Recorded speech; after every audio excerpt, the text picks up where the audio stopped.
1 minute silence. Let us give our prayer and solidarity as we raise our hands to heaven and to the God that we believe in para po mabigyan ng katarungan ang krimen ni Marcos at ng kanyang mga pulis kay Ginoong or Brother Edwin Cababa. 1 minutong katahimikan.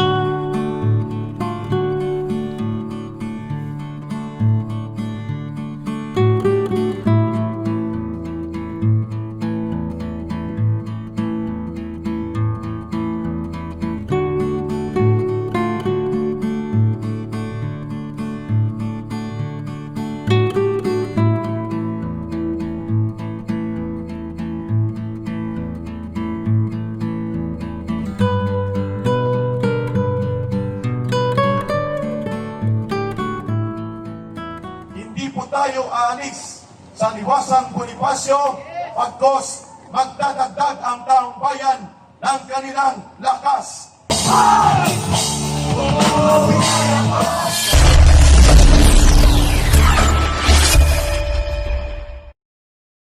Ng mga bansa sa ibang rehiyon, lalo na sa ating rehiyon sa Asia Pasipiko, anti-war advocate Ginoong Ronald Kong.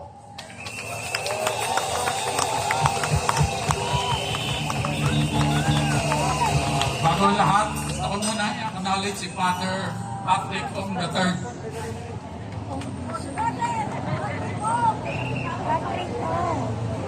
Matagal na kami magkasama ni Father Patrick sa mga pagtitipon. Gusto ko lang sabihin na ako ay Chinese pero Filipino by heart. Kasi dito ako nag-aaral. Dito ako lumaki. Sabi ng aking ama, kailangan ibalik natin ang bansa na nagkukop sa atin. Alam niyo ba kung bakit ayaw namin ng gera? Sa personal ko, ang aking lolo, pinatay ng mga Hapon. Mapagsik ang mga Hapon. Hindi nyo naabutan yan. Pero kunikwento na aking ama, siya ay 8 taong gulang lamang nang mapatay ang aking ama. Ayaw namin ng gera. Bakit? Walang nananalo. Lahat ng pinasukan ng US, nagka-leche-leche. Sa Latin America, yung tinatawag na Banana Republic. Bakit? Pinasukan nila. Lahat ng mga diktador doon, bumagsak. Ang bansa nila naghihirap. Ganito rin mangyayari sa atin. Pag pinayapuyahan natin si Marcos, US proxy war. Ako bilang Chino, ayaw namin ng gera. Gusto namin negosyo lang.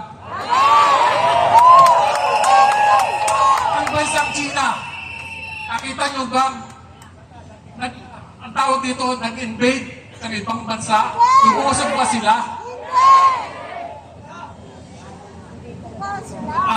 May nangyayari ngayon. Pinapalabas ng gobyernong to, magalit kayo sa mga Chino. Ang tawag nila doon, xenophobic. Gusto nila magalit. Pinapalabas nila, masama. Pasensya na kayo, hindi ako sanay. Ito ay extemporaneous speech. Tinawag lang akong biglaan. Okay lang.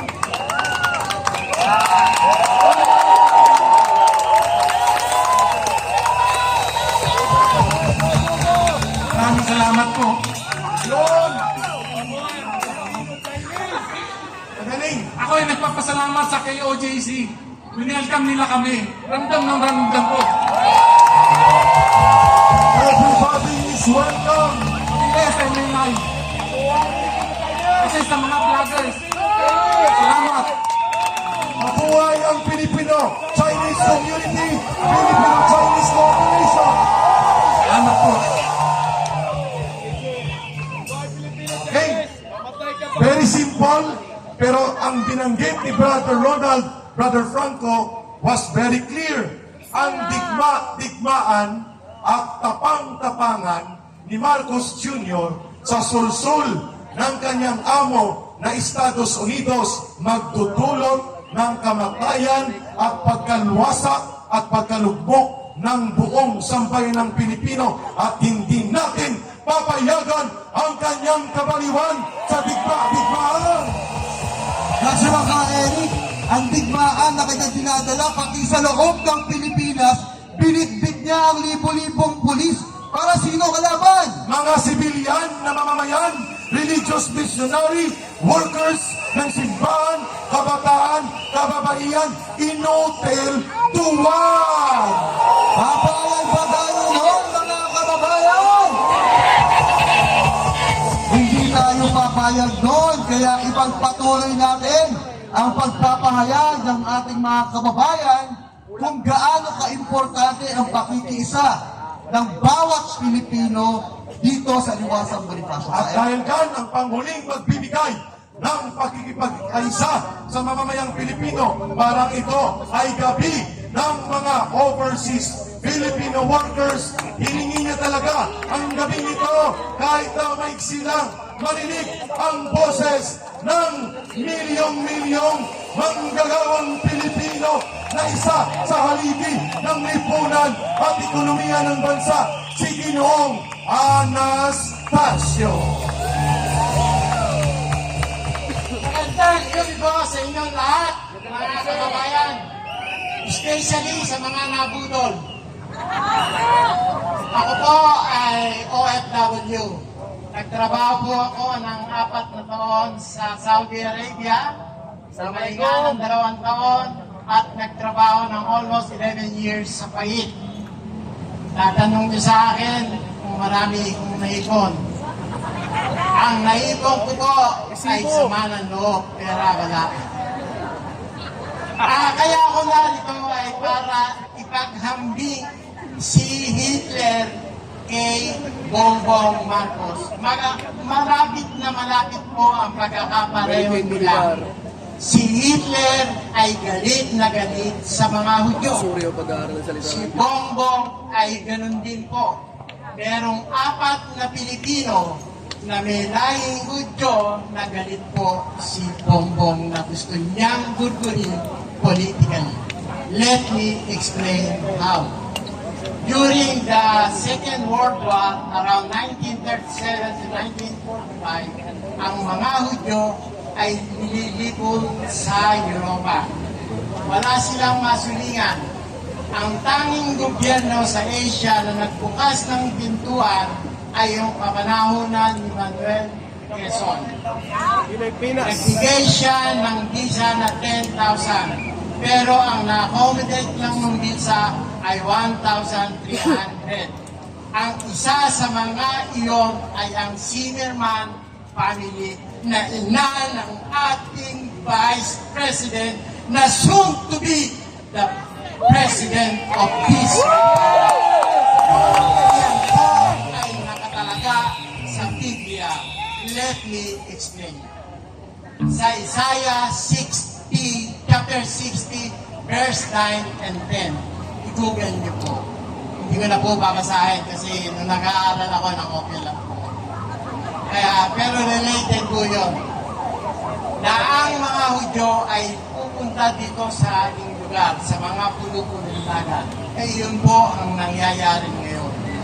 At tayo po ay naniniwala na ang pagdating ni Jesucristo sa ikalawang pagkakataon, He will come and He will govern this country 1,000 years in righteousness. Gusto ko lang, nung una pong nagpayag, maaaring naiba po ako sa mga sektang ko. Pero ganun din po kami. We belong to the Church of Jesus Christ of Latter-day Saints. Yung pong tinatawag ng mga mola. Kami po ay naniniwala na ang gobyerno is ordained of God.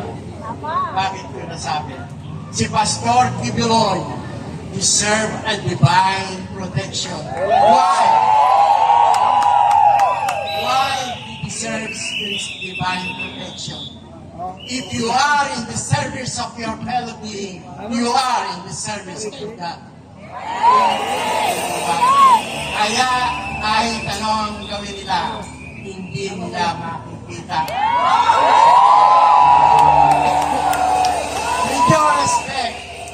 General Torre, Marbil, Secretary Aguilar, and even to President Bongbong Pangag Marcos that will soon be called former President Bongbong Marcos in the coming days. Nakatadhana na po ito. Marami po nagsasabi dito that they can feel the presence of God in their life. At umanaw na sa akin. Let me ask you, can you feel the presence of God kung ikaw ay makag? Can you feel the presence of God kung ikaw ay magnanakaw?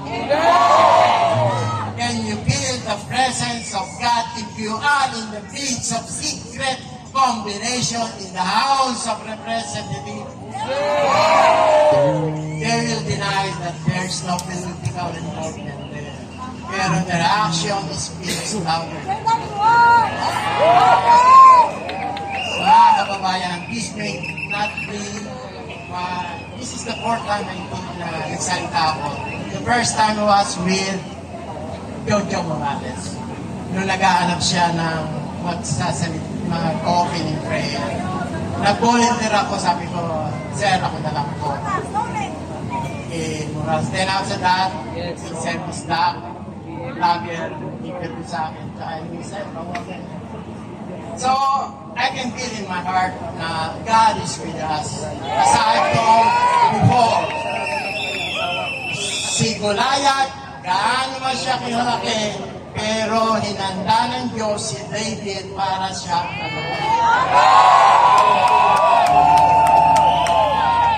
He will win this battle. It's just a matter of time. Kaya masanay na tayong tawagin si Bongbong na former President Bongbong Marcos.